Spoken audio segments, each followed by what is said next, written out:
धर्म प्रेमी बंधुओं, मेरे इस चैनल में आपका स्वागत है। आप सभी को जय जिनेंद्र। आप सभी के सहयोग से यह चैनल आगे बढ़ रहा है। आप अधिक से अधिक लाइक करें, सब्सक्राइब करें, शेयर करें।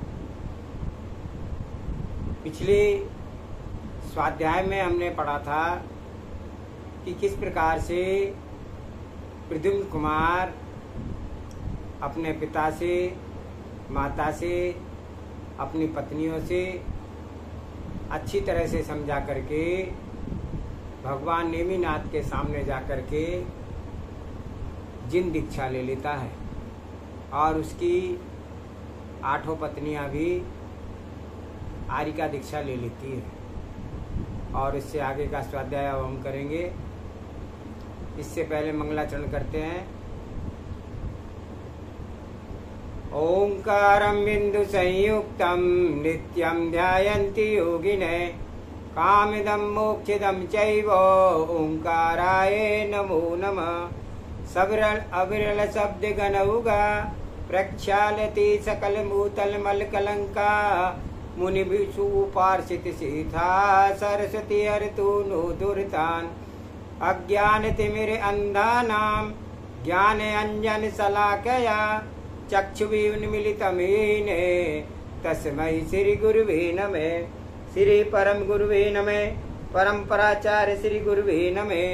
सकल काल से विध्वंसकम श्रीशां परिवर्तकम धर्म संबंधकम भव्य जीव मन प्रतिबोधकारकम इदम शास्त्रम श्री प्रद्युम्न चरित्र नाम धेयम एतन मूल ग्रंथ कर्तारा श्री सर्वज्ञ देवा तदुत्तर ग्रंथ कर्तारा श्री गणधर देवा प्रतिगणधर देवा तेषां वचनासारेण माशाद्य आचार्य श्री सौम्य कीर्ति महाराज विरचितम मंगलम भगवान वीरो मंगलम गौतमो गणे मंगलम कुंद कुंदाद्योति जैन धर्मोस्तु मंगलम।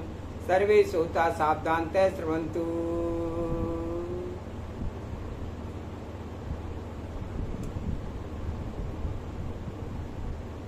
प्रद्युम्न कुमार को वैराग्य से विभूषित, तप रूप लक्ष्मी से शोभित और घोर तपस्या करते हुए देखकर श्री कृष्ण बलदेव आदि मोह के वश दुखी होकर के द्वारिका को लौट आए और अपने काम काज में लग गए।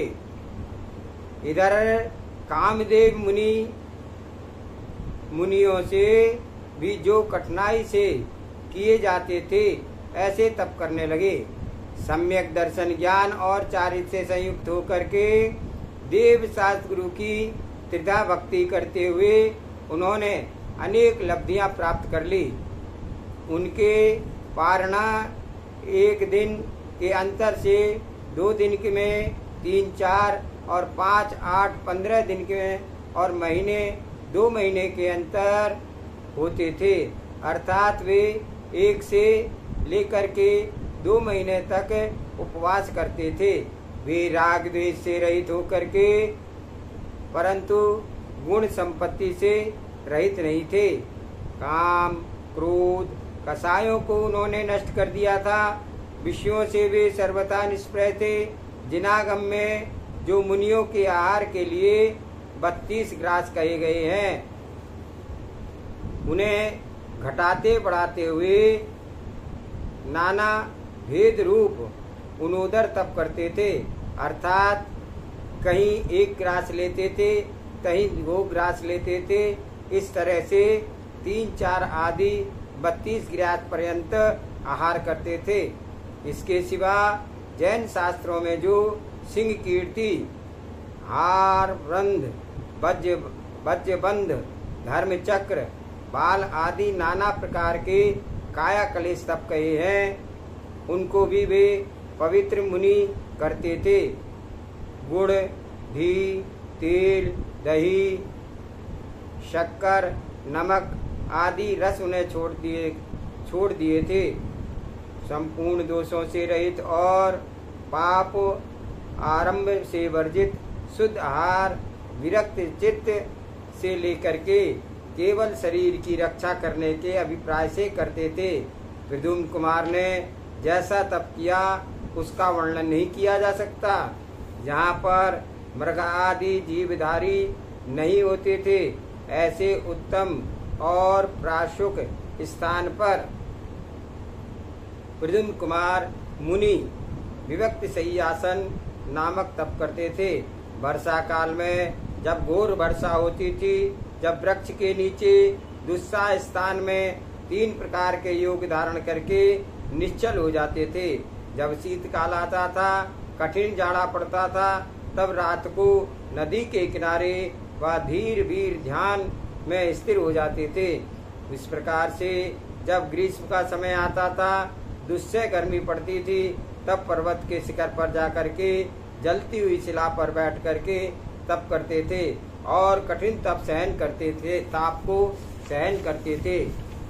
प्रमाद रहित होकर के मन वचन काय से तथा उनके भेदा भेदों से, अर्थात मन वचन से तथा मन काय से, काय वचन से आदि से जो तप तथा अतिचार होते थे, उनके रोकने के लिए प्रमाद रहित मुनीश्वर जो बाह्य काया क्लेश आदि योग के द्वारा अंतरंग मनोनिग्रह आदि से घोर तपस्या किया करते थे।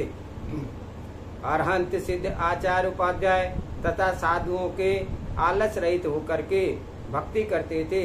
सम्यक से शोभित और विनय से विभूषित होकर के ऋषि मुनियों का भक्ति पूर्वक 10 प्रकार से बैया व्रत किया करते थे। जिनेन्द्र भगवान के मुख से निकला हुआ पद आरक्षित अक्षरा आदि संयुक्त और बड़े विस्तार वाला द्वादशांग सुत ज्ञान, दया, संयम और क्षमा को धारण करने वाले उन प्रद्युम्न मुनि ने गुरु भक्ति से तत्पर रह करके युक्ति पूर्वक पढ़ा। बाह्य और अंतरंग रूप से सब परिग्रह को छोड़कर शरीर का किसी भी प्रकार से संस्कार नहीं किया। शरीर में उनकी ऐसी निरादर बुद्धि हो गई थी कि उनको उसकी ओर उनका किंचित भी लक्ष्य नहीं रहा। आर्द रौद्र ध्यान को उन्होंने सर्वथा के लिए छोड़ दिया और धर्म ध्यान, शुक्ल ध्यान को भी आदर पूर्वक करने लगे। प्रतिक्रमण, वंदना आदि 6 प्रकार के आवश्यकों को उन्होंने नियम पूर्वक किया। रात को वे निरंतर मौन पूर्वक कायोत्सक करते थे। लोगों के भयंकर आपेक्षों से, ताड़नाओं से, अनादारित आदर रहित वचनों से और अपमान से उनकी क्षमाधारी विवेकी मुनीश्वर का अंतःकरण जरा भी विचलित नहीं हुआ। भीरू के समान अचल रहा। चलने लगे, चलने में व लेटने में, बैठने में, भोजन में, देखने में, विचार करने में तथा पठन पाठन में वे शांत हृदय वाले तथा उत्तम चेष्टा को धारण करने वाले योगी उत्कृष्ट मार्दव को धारण करते हुए शोभित होते हुए, अर्थात उनके संपूर्ण वार्ताओं में कोमलता, निराभिमानता दिखलाई पड़ती थी। वे उत्कृष्ट आर्जव गुण को धारण करने वाले मुनि मन, वचन और काय से पृथक बने से चिंतन करते थे, अर्थात आत्मा को मन, वचन, काय से पृथक ध्यान करते थे। धीर पुरुषों के अगुय, पराक्रमी और बड़े बड़े योगी जिनकी वंदना करते थे, ऐसे वे योगी निरंतर विचार करते थे कि आत्मा न्यारा है, शरीर न्यारा है और उत्तम सोच, उत्तम संयम, तप, त्याग, सत्य शरीर में भी निर्लोभता, आकिंचन और ब्रह्मचर्य इन जिनेन्द्र भगवान के कहे हुए धर्मों को, मोक्ष मार्ग का आदेश करने वाले, संसार समुद्र को सोखने वाले, सच्चे और संपूर्ण गुणों वाले धारण करते थे। जिस प्रकार राज्य अवस्था में संपूर्ण रिपुओं को जीत लिया था, उसी प्रकार से उन्होंने क्षुधा आदि ऐसी कठिन परिस्थितियों को जीती, जिन्होंने कि अन्य लोगों को जीत लिया था, जो विषयी थे। क्षुद्र लोगों को ठगने वाली थी और पापी तथा छली लोगों को प्यारी थी। जो काम कुमार पहले व्रत रहित फलों को कोमल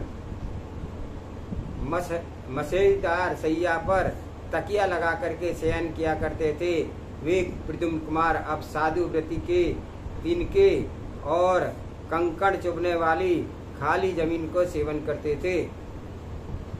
पहले सफेद छत्र आदि से जिन्हें धूप नहीं लगने पाती थी तथा उष्णता को निवारण करने के लिए जो चंदन का लेप करते थे, वे ही अब ध्यानी तथा योगी होकर के पर्वत तक मस्तक पर खड़े होकर के संसार का क्षय करने के लिए सूर्य की तीव्र किरणों के आताप को सहन करते थे। जो पहले कामनियों के कोमल हाथों के बनाए हुए 6 रसयुक्त अत्यंत स्वादिष्ट भोजन उत्तम व्यंजनों का भोजन करते थे, वे अब उपवास से शरीर को छीण करके कोदो तथा कोद्रव्य का भी आहार लेते थे। पहले जिनके अनेक राजा सेवा करते थे और जिन्हें संपूर्ण राजलक्ष्मी को छोड़ करके तपोवन तथा आश्रय ले लिया था, वे मानी ध्यानी अब मुनियों के नाथ होकर के पृथ्वी पर विहार करते थे। देवों के राजा भी उनकी वंदना करते थे और जिन्हें विद्याधर और भूमि गोचरी राजाओं की अनेक कन्याओं के साथ विवाह करके उनके साथ चिरकाल तक भोग करते थे और उद्वेग के से उनका त्याग करके दीक्षा ली थी। उन्हीं कांति, कीर्ति, क्षमा, बुद्धि आदि दया रूप स्त्रियों को त्याग नहीं किया। अर्थात आचार्य कहते हैं कि इसमें उसको अचरज मालूम पड़ता था कि जो शरीर राजकुमार काम कुमार संपूर्ण राजाओं के श्रृंगार रूप अचरजकारी 16 आभरण धारण करते थे, वे ही अब द्वादशांग श्रृंगार से विभूषित ऐसे बीतराग हो गए थे कि उनकी काम चेष्टा के अस्तित्व को लोग अनुमान भी नहीं लगा सकते थे, नहीं जान सकते थे। जिन्होंने अपने पहले दिन सुंदर स्त्रियों के गीत नृत्यों में तथा तत् से लेकर के सुशिर पर्यंत नाना प्रकार के बाजों से मोहित होकर के बिताए थे, वे ही योगीश्वर अब धर्म ध्यान के रस में मग्न होकर के ऐसे गहन वनों में समय व्यतीत करते थे जहाँ सियाल, सिंह आदि जानवरों के शब्दों के से भय मालूम होता था। जो पहले हथियार हाथियों, घोड़े, चंद्रग्रस्त के समान रथों पर और सेवकों से सहित होकर के अपनी लीला को भ्रमण करते थे, वे ही अब गुप्ति परायण योगीश्वर होकर के आत्म ध्यान में अतिशय लवलीन हुए पवित्र पृथ्वी पर विहार करते थे।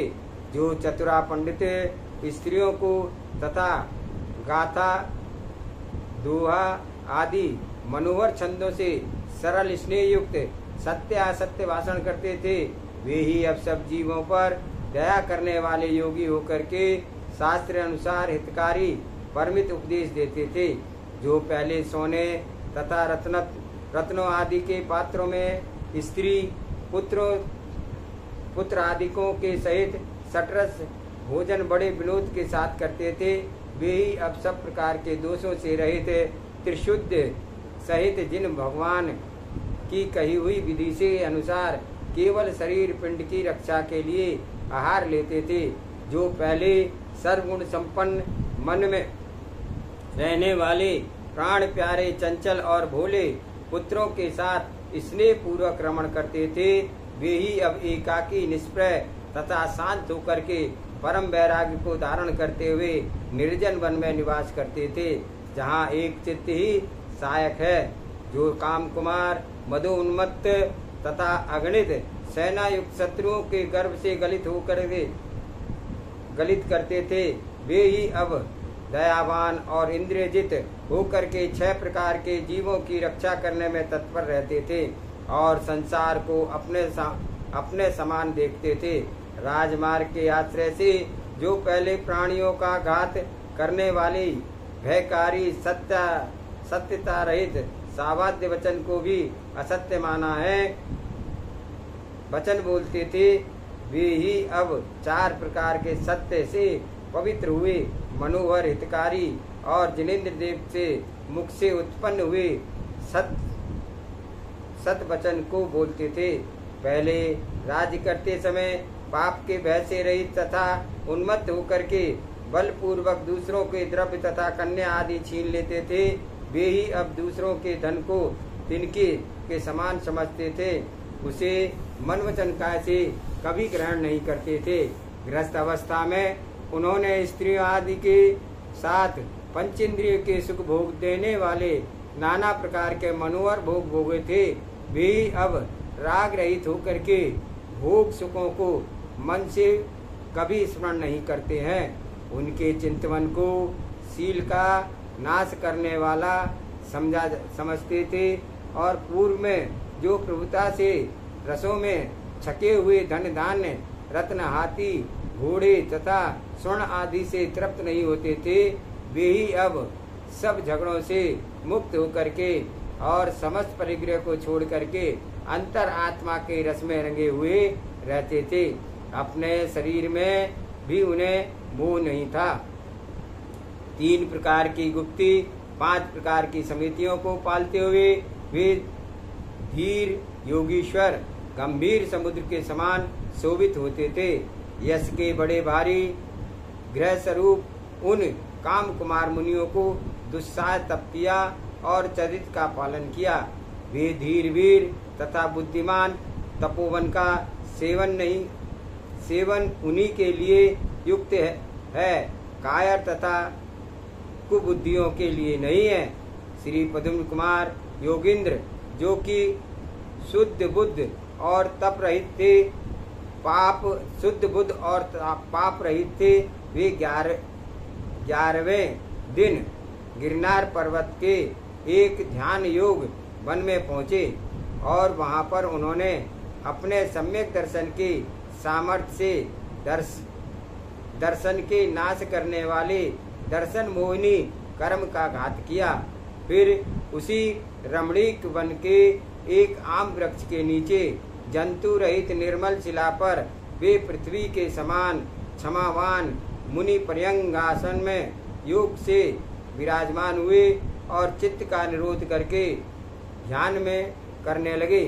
नरक के कारणभूत रौद्र ध्यान को और तिरंच गति के कारणभूत आर्त ध्यान को छोड़ करके वे मुनिराज धर्म ध्यान के बल से मन को स्थिर करके और नासिका के अग्रभाग में दृष्टि जमा करके आत्मा के विचार में लवलीन हुए। फिर क्रम क्रम से जैसे जैसे कर्म शुद्धि होती गई तैसे तैसे प्रमत्त आदि गुण स्थानों से निकल करके ऊपर चढ़े और चित्त का निरोध करके महामुनि उनके ऊपरी श्रेष्ठ श्रेणी आरूढ़ करने के लिए उद्यत हुए। 8वें अपूर्व करण गुण स्थान में आकर के और क्रम से उनको भी लंघन करके वे 9वें अनवृत करण में स्थित हुए।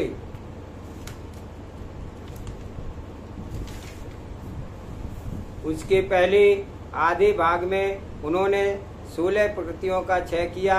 वे प्रकृतियां हैं निद्रा निद्रा, प्रचला प्रचला, स्नत्यागिद्ध, नरकादित्य, नरक गति, नरक गत्या पूर्व, तिरंच गति, तिरंच गत्या पूर्वी, उद्योत, आतप, एक इंद्रिय, साधारण, सूक्ष्म, स्थावर, द्विइंद्रिय, त्रिइंद्रिय और चतुरिंद्रिय।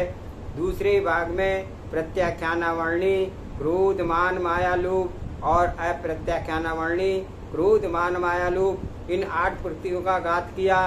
तीसरे भाग में नपुंसक वेद प्रकृति का, चौथे में स्त्री वेद प्रकृति का, 5वें में हास्य, रति, अरति, शोक, भय, जुगुप्सा तथा पुरुष वेद और 6ठे में, 7वें और 8वें में क्रम से संजलन, क्रोध, मान, माया का नाश किया। इसके पश्चात सूक्ष्म प्राय गुण स्थान में संजनन लोप प्रकृति का आघात किया और 12वें क्षीण कषाय गुण स्थान में संपूर्ण घातिया कर्मों का नाश करके उन्हें ज्ञानावरणी की 5, दर्शनावरणी की 4, अंतराय की 5 और निद्रा और प्रचला, इस प्रकार 16 प्रकृतियों का विच्छेद होता है।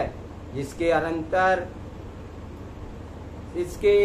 अनंतर आदि अंतर रहित ज्ञान अज्ञानहीन और सर्वांग सुंदर 13वें गुण स्थान में प्रवेश कर तथा जिसका कभी नाश नहीं हो सकता, ऐसे लोकालोक के प्रकाश करने वाले सुंदर केवल ज्ञान को प्राप्त किया। इंद्रियां अगोचर सुख के कारण और आत्मा का सच्चा हित इसमें है। ऐसा केवल ज्ञान पुरुषों को नहीं होता है। केवल ज्ञान सूर्य के उदय होते ही 1 छत्र, 2 चमर और 1 मनोहारी सिंहासन, ऐसे 3 दिव्य वस्तुएं देवों की बनाई हुई प्राप्त हुई और इंद्र की आज्ञा पा करके कुबेर ने बड़ी भक्ति से ज्ञान कल्याणक के लिए एक गंधकुटी की रचना की।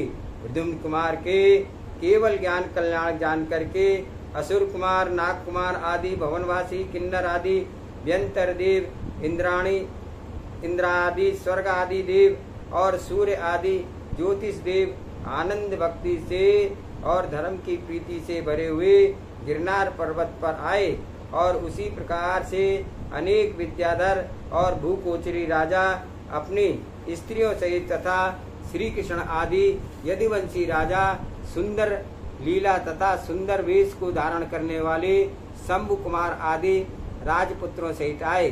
सबके आनंद के साथ केवली भगवान को प्रणाम किया और जल, गंध, अक्षत, पुष्प, नैवेद्य, दीप, धूप, फल और सुंदर फलादि द्रव्यों से संगीत, नृत्य, वाणी, बांसुरी, मृदंग आदि के साथ साथ भक्ति पूर्वक पूजा की। इसके पश्चात बहुत से यादव भक्ति से प्रेरित हुए सवारियों में आरूढ़ होकर के आए और पंचांग नमस्कार करके बैठ गए और धर्म श्रवण करने लगे। जब जिनेन्द्र कथित धर्म का श्रवण करके और यथायोग नियम लेकर के यादवगण अपने अपने घर को लौट गए, तदंतर योगी राज श्री विद्युम्न कुमार, जो कि अनेक देवों तथा विद्वानों से घिरे हुए थे, श्री नेमिनाथ भगवान के साथ विहार करने के लिए चले और पल्लव देश में पहुँचे। उनके साथ रुक्मणी, आजिका आदि पुत्र वधु और राजमती सहित उक्त देश में पहुँचे। शीलवती रुक्मणी और उसकी बहू एकादश श्रुत युग के धारण करने वाली हो गई। नेमिनाथ भगवान बड़े भारी संघ के साथ विहार करने लगे, जहाँ पर दूसरी कथा का संबंध है। दीपान मुनि, जो कि अन्य देश को चले गए थे, इतनी अवधि बतलाई थी, उतनी अवधि बीत हुई जान करके द्वारका को देखने की इच्छा से और यदुवंशियों से यह कहने के लिए कि अब तुम्हें डर नहीं, लौट आए। उन्होंने भूल से समझ लिया कि 12 वर्ष बीत चुके हैं, प्रत्येक यथार्थ में उस समय 12 वर्ष पूरे होने में कुछ दिन बाकी थे। ऋतु ग्रीष्म ऋतु का समय था। दीपायन मुनि यादवों को अपना तप दिखाने के लिए द्वारका नगरी के बाहर एक शिला पर विराजमान हो रहे थे। देव योग से उस दिन यादवों के शंभु कुमार, भानु कुमार आदि पुत्र गिरनार पर्वत पर क्रीड़ा करने के लिए गए थे। वहां ग्रीष्म ऋतु के ताप से तपने से उन्हें प्यास ने इतना सताया कि वे जल की खोज में चारों तरफ भ्रमण करने लगे। जिस समय नेमिनाथ भगवान ने द्वारिका को नष्ट करने की बात कही थी, उसी समय लोगों ने राजा की आज्ञा से जो शराब के बर्तन फेंक दिए थे, वे पर्वत की एक कुएं में पड़े हुए थे। वर्षा ऋतु में जब पानी बरसता था, तब वे जल से भर जाते थे और उनमें वृक्षों के नाना प्रकार के फूल हवा के झरोके से झड़ करके पड़ जाते थे और सड़ जाते थे। इससे वह जल समय पाकर के शराब के समान उन्मत्त करने वाला हो गया था। प्यास को बुझाने के व्याकुल हुए राजपुत्रों ने कुछ भी नहीं सोचा, वह जल पी लिया, जिससे कि थोड़ी देर में वे सब मतवाले हो गए और उनके नेत्र नशे के मारे लाल हो गए। नाना प्रकार के गीत गाते हुए, झूठ बकवाद करते हुए, परस्पर लड़ते झगड़ते हुए, जमीन पर लौटते हुए, बाल बिखराए हुए और एक दूसरे के कान लगा करके झूठी बकवाद करते हुए वे सब द्वारिका की ओर चले। जिस समय द्वारिका के द्वार पर पहुंचे उस समय उनकी दृष्टि वहां पर विराजमान हुए क्षीण शरीर मुनिराज पर पड़ी।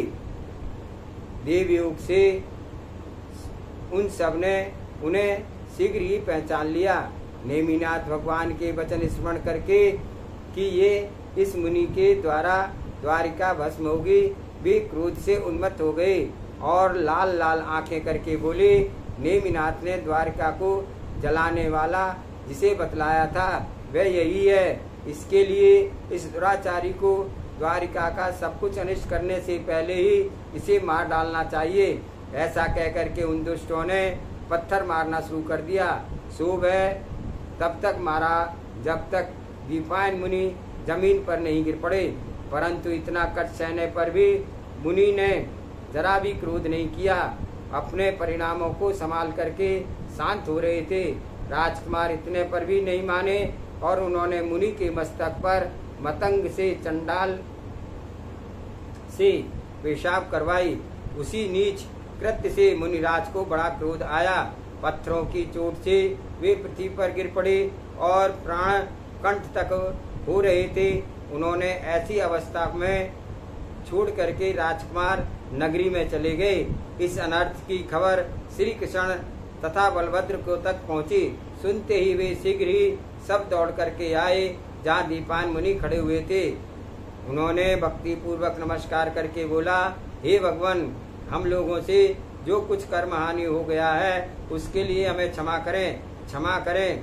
आप क्षमा को धारण करने वाले योगिंद्र हैं, इसलिए हे प्रभु, मूर्ख बालकों ने जो कुछ दुष्कृत किया है उसके लिए क्षमा करो।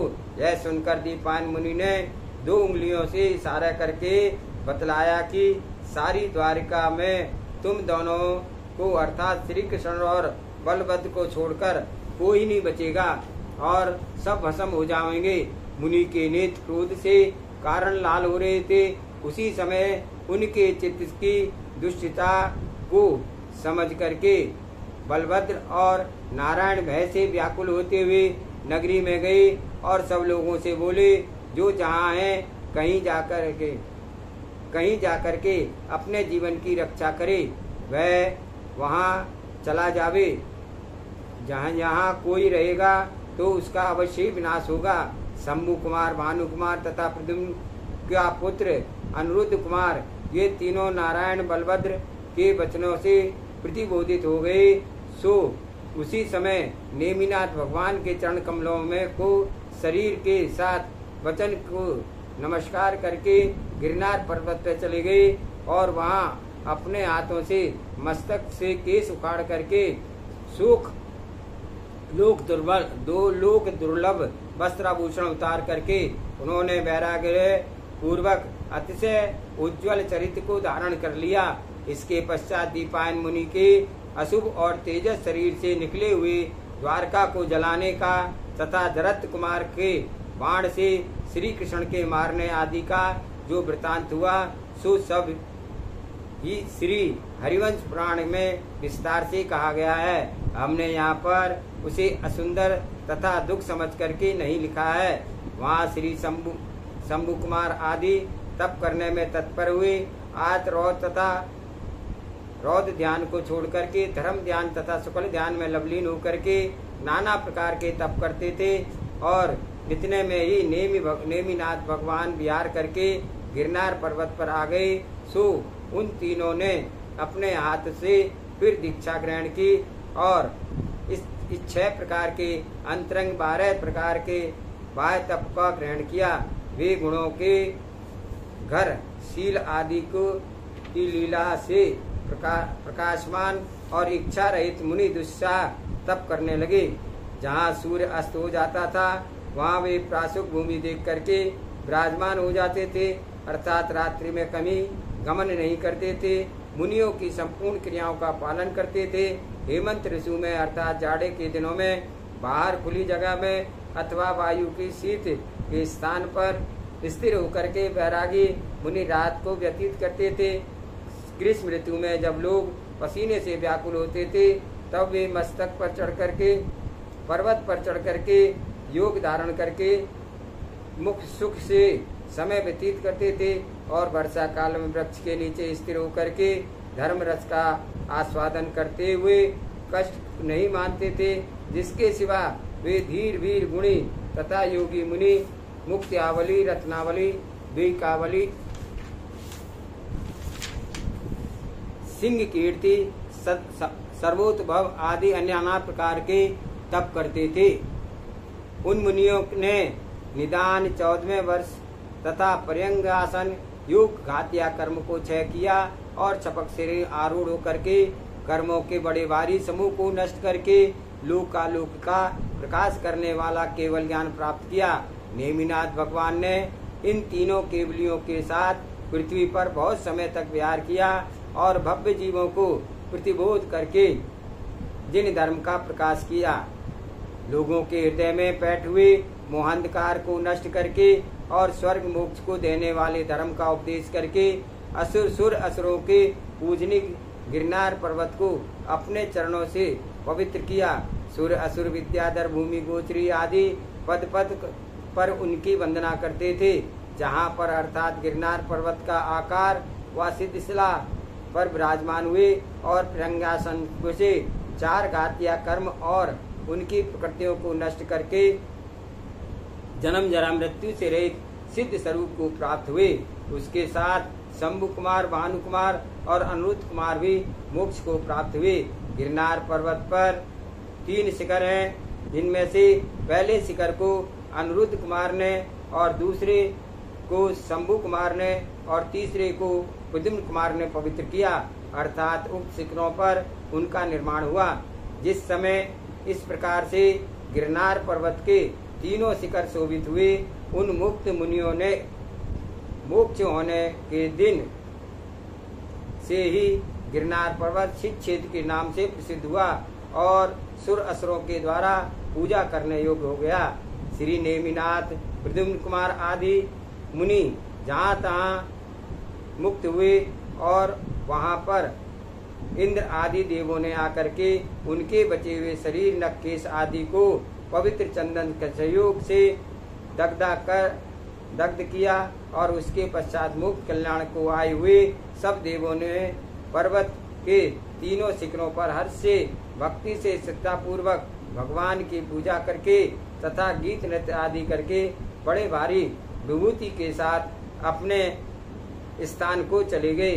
जो केवल ज्ञान से शोभायमान हैं, जिन्हें देवगण नमस्कार करते हैं, जो निर्मल सिद्धि को प्राप्त हुए हैं, जो क्षुधा, तृषा, राग, द्वेष आदि दोषों से रहित थे, भाव मन का अभाव हो जाने पर जिनका द्रव्य मन भी निश्चल तथा जो जन्म जरा वियोग त्रास आदि से रहित, वे अरहंत भगवान निरंतर मंगल करें और मेरे पापों का नाश करें। जहाँ आशा की फांसी नहीं, घर द्वार नहीं, जन्म मृत्यु नहीं, स्त्री बंधु स्वजन परिजन नहीं, सुख नहीं, दुख नहीं, रूप वर्ण छोटापन बड़ापन और स्थूलता सूक्ष्मता नहीं, उस मोक्ष स्थान का आश्रय लेने वाले अर्थात मोक्ष को प्राप्त हुए मुनिगण मुझे सुख प्रदान करें।